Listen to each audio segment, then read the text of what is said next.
Hey, I am Emma Ruth. I'm project manager for Group 7, and we did our diversity project on gender disparity in professional tennis. It's important to say that the Women's Tennis Association has been fighting unequal pay since 1999. They defend themselves that the work among women's and men's tennis players is not equal, and therefore there's not equal pay. Furthermore, the length of the match is not the same because women only need to win two sets. However, men have to win 3 sets. Also, there's lack of challenge and promotion in women's tennis. And according to Stevens, the officials deny equal pay with arguments such as lack of interest and the amount of competition in women's tennis, as well as promotion. So some of the research we found during our factual information is in 2018, Serena Williams was fined $17,000 for losing her temper at an umpire during the US Open. Also, she's the only woman in 2017 that was ranked on the 100 top earning athletes on the Forbes list. And Pablo Suevas, a men's champion for a match, won 7 times more in a championship compared to the women's championship during that meet. However, compared to other sports, tennis is the leading in the pay gap with gender equality. We also found that men play up to 5 sets, while women only play up to 3 sets. And during our own research, we found that out of 72 sponsorships for the Grand Slam, only 4 were women and the rest, which is 68, were male. So our first recommendation in gender disparity in professional tennis is to work on the pay gap that they do have.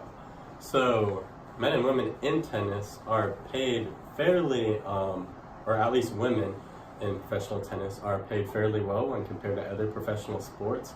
But when you look at the general scale of workplaces, women in tennis are actually still making 80 cents to a man's dollar.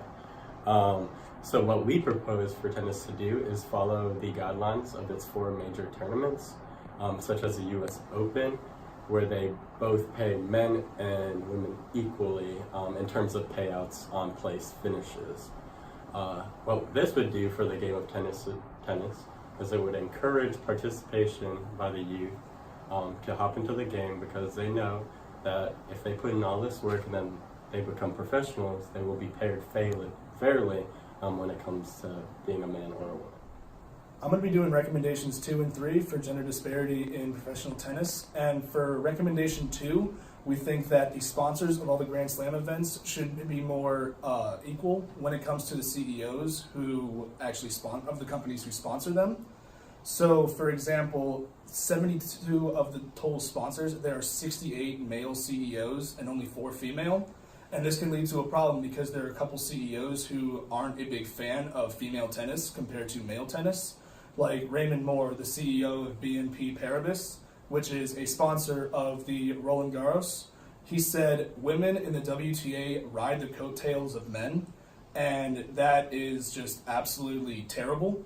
So I think if tennis is truly a leader in a gender equality in sport, it should be represented in sponsorship as well, and not just the officiating or the players in it. For recommendation 3, we believe that the ITF also has a gender disparity in its officiating. There are 22 male umpires, whereas there are only 10 female umpires who have actually obtained gold badge status for their umpires. And male umpires umpire the women's events a lot more often than women are actually umpires for the male events. And we think the way to fix this is to have an equal number of gold badge umpires throughout the Grand Slam events, and also have women umpire male events more often, or have only women umpire women events and male umpire male events. For our 4th recommendation, we are dealing with an issue that is not just common in the tennis world, but in the sport world as a whole, and that is the issue of inequality between both male and female genders. Women are often criticized based on their abilities and not given as much respect as male sport figures. Many people have had opinions and thoughts on how to address the inequality between male and female sport players.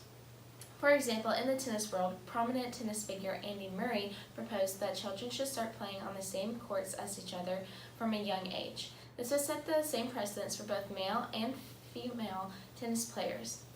As of right now, women play at least 2 sets in a match, while men play at least 3, as mentioned by Kate. If both male and female tennis players started playing on the same courts from a young age, they would have the same sort of standards set about how many sets would be played in a match. Andy Murray also proposed that there needs to be more equal airtime between male and female matches. This would promote equal exposure to younger generations to get them involved in the sport of tennis earlier.